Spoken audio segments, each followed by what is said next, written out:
17 سال کے بعد سب سے زیادہ ہمارے آخری 2 سال میں ملک کی اکانومی ترقی کی ہے. ہمارے گروتھ ریٹ بڑھی ہے 5.6% تیسرے سال اور 6% جس سال ہمیں ہٹایا گیا. اس وقت ملک کی ساری جو انڈیکیٹرز تھے وہ صحیح طرف جا رہے تھے. سب سے بڑی چیز ہوتی ہے لارج سکیل مینوفیکچرنگ، آپ کی انڈسٹری. جب آپ کی انڈسٹری بڑھتی ہے تو سب سے زیادہ روزگار دیتی ہے. کرونا کے باوجود سب سے زیادہ روزگار دیا تھا. تو لارج سکیل مینوفیکچرنگ جب بڑھتی ہے آپ کا ٹیکس بڑھتا ہے. وہ جب بڑھتی ہے روزگار کے علاوہ ملک کے اندر ویلتھ کریشن ہوتی ہے، دولت میں اضافہ ہوتا ہے. تو لارج سکیل مینوفیکچرنگ ریکارڈ طریقے سے بڑھ رہی تھی. زراعت جس کے اوپر ہماری 60% آبادی اپنی زراعت کے اوپر ڈپینڈ کرتی ہے، زراعت کے اندر 4 فصلوں کے اندر ریکارڈ 2 سال ریکارڈ پرفارمنسز تھی. کسانوں کے پاس وہ پیسہ گیا جو اتنی سالوں کے بعد کبھی ایسا پیسہ نہیں ٹرانسفر ہوا تھا کسانوں کے پاس. جو گنے کی بیچارہ کسان جو پہلے باہر شوگر ملز کے انتظار کرتا تھا، اس کو پیسے بھی نہیں ملتے تھے، کٹوتی ہوتی تھی.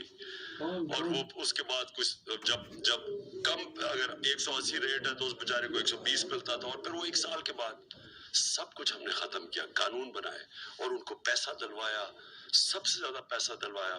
پیسہ گیا دیہاتوں کی طرف. اس کے بعد وہاں خوشحالی آئی، ریکارڈ موٹر سائیکل سیلز ہوئی. اس کا مطلب وہاں پیسہ گیا. تو زراعت بھی صحیح راستے پہ تھی، ہماری انڈسٹری بھی صحیح راستے پہ بڑھ رہی تھی. ٹیکسٹائل کے اندر سارے ریکارڈ ٹوٹ گئے.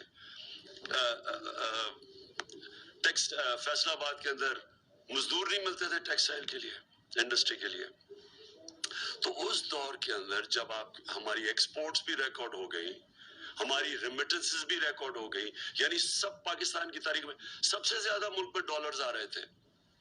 اور اس وقت جب آئی ٹی دیکھیں، فیوچر اس ملک کا ٹیکنالوجی میں، آئی ٹی میں ہم نے جو ان کو آئی ٹی کی انڈسٹری کی مدد کی، 2 سالوں میں 75% ہماری ایکسپورٹس بڑھی اور ہم صحیح راستے پہ نکل گئے تھے. تو اس دور میں جب ایک ملک صحیح طرف کیا چلا گیا تھا، اور آئی ایم ایف، یہ یاد رکھیں، آج کہتے ہیں جی ہم آئی ایم ایف کے مجبور ہیں. ہم 2.5 سال آئی ایم ایف کے ساتھ تھے، ہم بھی مجبور تھے آئی ایم ایف کے پروگرام میں ہوتے ہوئے. اور اب انہوں نے کہا نا جی عالمی مہنگائی ہوئی. عالمی مہنگائی تو پچھلی گرمیوں سے شروع ہو گئی تھی. ہم جب کہتے تھے عالمی مہنگائی ہے تو یہ کہتے تھے مہنگائی مارچ کریں گے.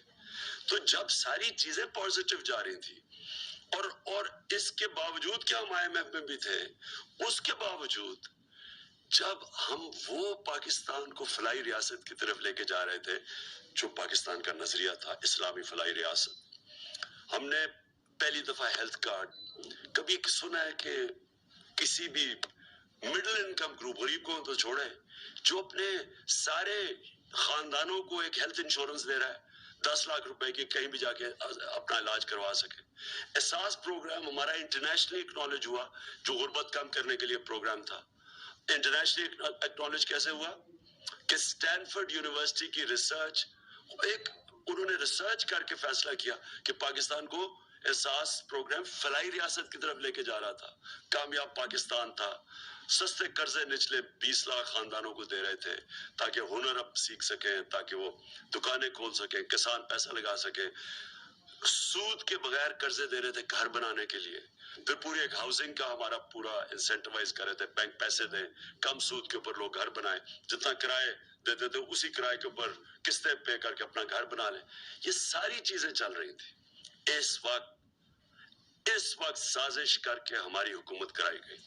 ہوتا ہے جب آپ جیسے ڈالرز ملک میں آتے ہیں، جیسے ویلتھ کریشن ہوتی ہے. ان کے پچھلے 5 سال تو ایکسپورٹس بڑھی نہیں، جو یہ نون لیگ کے 5 سال تھے. ان کے جو دوسرے دور میں جو 97 سے 99 تک تھا، تب بھی کوئی ان کی ایکسپورٹس کے اندر اضافہ نہیں تھا. دونوں دفعہ انہوں نے اتنے بڑے بیرونی خسارے چھوڑ کے گئے. تو ان سے تو بڑھنی نہیں تھی، اور ہمیں پتا تھا کہ کیوں آنا چاہتے ہیں، اور وہ واضح ہو گیا. آتے ساتھ ہی انہوں نے اپنے کرپشن کے کیسز معاف کروانے کی کوشش کی.